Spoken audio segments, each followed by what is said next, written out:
Donc, je vais réenregistrer le fichier sous un nouveau nom pour être certain de garder cette version-là telle que je la vois là. Donc, je vais enregistrer sous numéro 7 et tout de suite après, j'enregistre sous numéro 8. Comme ça, vous voyez, je suis certain que ce que je vois là dans le numéro 7, il y est. Il y est. Alors, tiens, je vois apparaître ce curseur de plus en plus quand j'enregistre. Ça veut dire que c'est quand même un peu du lourd, sans doute, au niveau de la taille du fichier. Le fait d'utiliser des brushes artistiques alourdit sans doute un peu les choses. Voilà. J'ai enregistré 2 fois de suite en changeant le numéro, donc toujours pour que l'avant-dernière version, je sois certain que ça contient tout ça et que je n'y touche pas par erreur. Donc si je vais voir les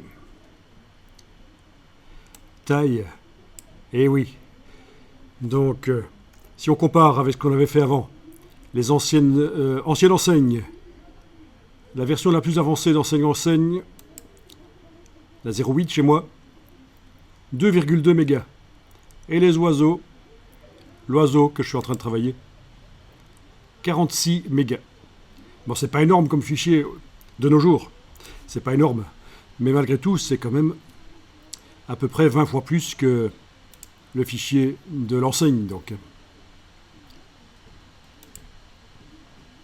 Voilà. Mais c'est quand même du costaud, quoi.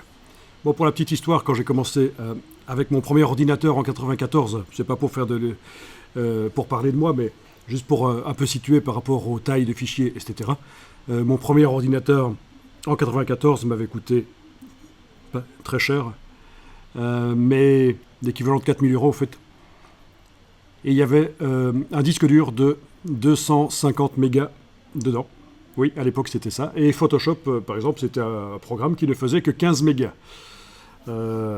Donc tout ça a bien grossi, c'est exponentiel et ça n'est pas prêt de s'arrêter.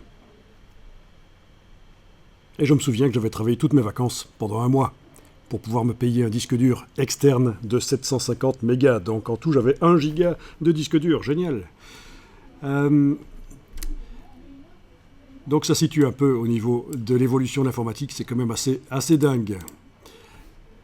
Je reviens sur le travail ici et on va s'occuper d'une certaine forme de mise en couleur, une certaine manière de mettre en couleur, en recréant des formes par en dessous.